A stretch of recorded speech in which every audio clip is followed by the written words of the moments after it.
সূরা তাওবার অর্থাৎ ৯ নম্বর সূরার ৫ নম্বর আয়াত নিয়ে যাদের মধ্যে সংশয়, তাদের জন্য আমি গতকালকে একটা পোস্ট দিয়েছি, যেখানে আমি ৫ নম্বর আয়াত এবং ৬ নম্বর আয়াতের বিস্তারিত ব্যাখ্যা দিয়েছি।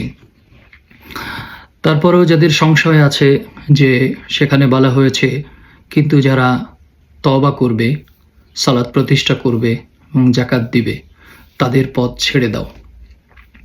এই সালাত প্রতিষ্ঠা এবং যাকাত আদায়, এই বিষয়টা নিয়ে ক্লিয়ার না, অনেকে প্রশ্ন করেছেন। দেখুন, এই সালাত এবং যাকাত দুইটা বিষয় কিন্তু আলাদা আলাদা ব্যাখ্যা করে আমি ভিডিও দিয়েছি। সালাত পড়ার বিষয় নয়, সালাত প্রতিষ্ঠা করার বিষয়। আর যাকাত ধন সম্পদ সদকা যেটা, সেটা নয়।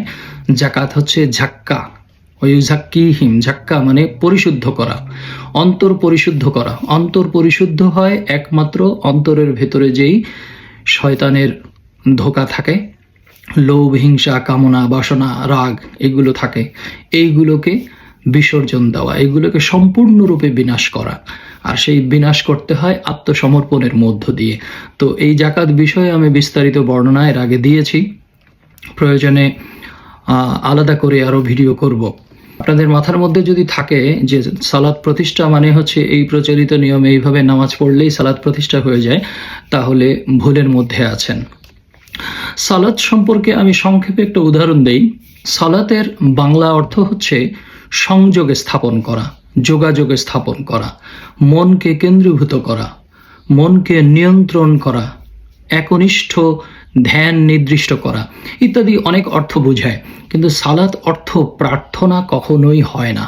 প্রচলিত বেশিরভাগ অনুবাদেই আমরা দেখি সালাতের অনুবাদ করা হয়েছে প্রার্থনা, সালাতের অনুবাদ করা হয়েছে দোয়া, যদিও দোয়া আরবি শব্দ। সালাতের অনুবাদ করা হয়েছে ইহুদিদের উপাসনালয়, সালাতের অনুবাদ করা হয়েছে করুণা ইত্যাদি অর্থে।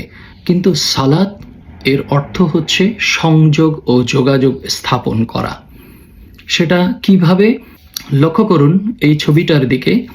এখানে দেখুন, মানুষের মস্তিষ্কের ভেতরে প্রতিনিয়ত নিউরন সেল তৈরি হয়, অসংখ্য সেল তৈরি হয়, এবং সেই সেলগুলো যে তৈরি হলো, এই তৈরি হওয়া নতুন সেলগুলো পুরাতন যে সেলগুলো আগে থেকে আছে সেগুলোর সাথে কানেক্টেড হয়।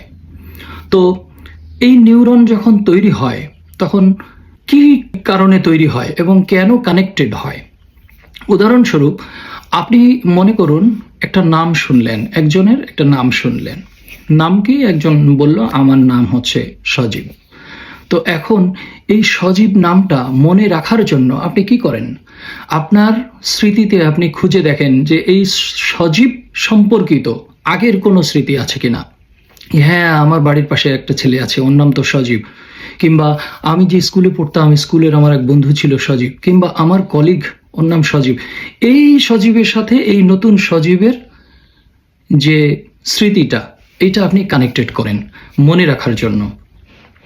তো এই মনে রাখার জন্য যে কানেক্টেড করছেন, এই মাথার ভিতরে তখন মস্তিষ্কের মধ্যে আপনার নিউরন সেল তৈরি হচ্ছে, এবং এই গ্রুপ অফ সেল পুরাতন গ্রুপ অফ সেলের সাথে কানেক্টেড হচ্ছে। এই কানেক্টেড হওয়ার ফলে কি হয়? আপনার ওইটা মনে থাকে। এভাবে প্রত্যেকটা বিষয়, আমরা যে পড়াশোনা করি, আমরা কোথাও যাই, আমরা কোনো কিছু শুনি, সব কিছু কিন্তু আমরা পুরানো স্মৃতির সাথে, কোনো না কোনো শব্দের সাথে, কোনো না কোনো দৃশ্যের সাথে, কোনো না কোনো বর্ণনার সাথে আমরা কানেক্টেড করি, এবং যার ফলে এই কানেকশনটা স্থায়ীভাবে তখন মেমোরিতে থেকে যায়।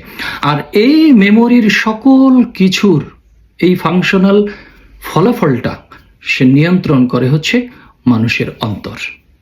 মস্তিষ্ক হচ্ছে এই ফাংশনগুলো করে, তৈরি করে দেয়, আর স্থায়ীভাবে থেকে যায় অন্তরে। আর এই অন্তরে থাকার জন্য এই মস্তিষ্ক এই কাজটা করে। তো ঠিক একইভাবে সালাত কানেক্টেড মানে হচ্ছে আপনি আল্লাহ ও রসুলের আদেশ নিষেধ পুঙ্খানুপুঙ্খ রূপে মানবেন। তার জন্য আপনি আত্মসমর্পণ করলেন।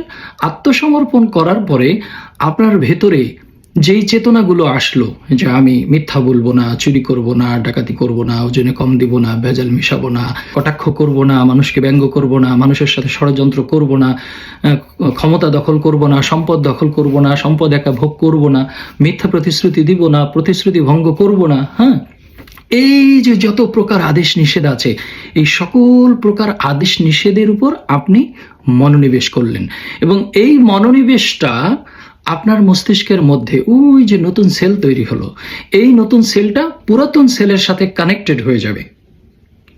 এটা একটা বাহ্যিক উপমা দেওয়ার জন্য বলছি যে এই কানেকশনটা হয়ে যাওয়া মানে হচ্ছে আপনি যখনই যে কাজই করতে যাবেন, আপনার মনে পড়বে যে আমি তো শপথ নিয়েছি, আমি তো মিথ্যা বলতে পারবো না, আমি তো ওজনে কম দিতে পারবো না, আমি তো কাউকে ঠকাতে পারবো না, আমি তো আমার কর্মে ফাঁকি দিতে পারবো না, আমি তো কারোর সাথে খারাপ ব্যবহার করতে পারবো না, আমি কাউকে গালি দিতে পারবো না। এই যে প্রত্যেকটা মুহূর্তে আপনার মনে পড়বে, কেন? ওই কানেকশনের জন্য। অর্থাৎ আপনি সার্বক্ষণিক রসুলের আদেশ, আল্লাহর আদেশ, এটা আপনার স্মরণে থাকবে। এই কানেকশনটা সার্বক্ষণিক থাকাই হচ্ছে সালাত। এরপর আপনি আনুষ্ঠানিকভাবে যাই করেন, আনুষ্ঠানিকভাবে আমরা অনেক কিছুই করি, কিন্তু অনুষ্ঠান এই মূল বিষয়টাকে আড়াল করে দেয়।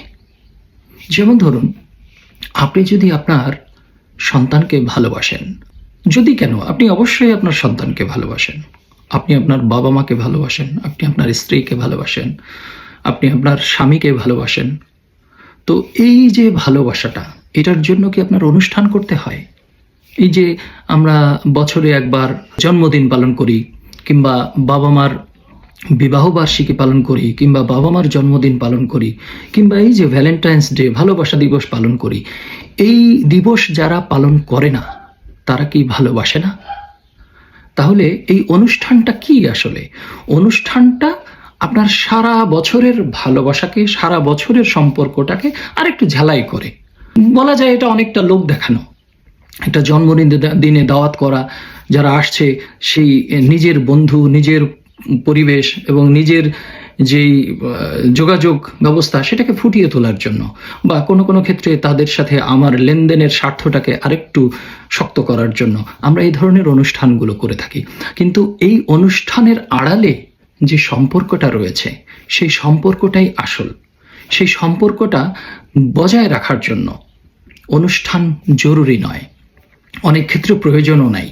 অর্থাৎ আপনি আপনার সন্তানকে যে ভালোবাসেন, তার জন্য আপনার অনুষ্ঠান করা লাগে না, আপনি এমনিতেই ভালোবাসেন। কেন ভালোবাসেন?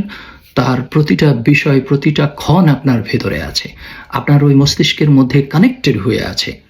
এই কানেকশনটাই হচ্ছে জরুরি সালাতের জন্য, এমনকি সকল সৎকর্মের জন্য, অসৎকর্ম থেকে বিরত থাকার জন্য। তো এই কানেকশনটা যদি আমরা করতে পারি, তাহলেই আমরা প্রকৃত সার্বক্ষণিক সালাতে দণ্ডায়মান থাকতে পারবো। ধন্যবাদ।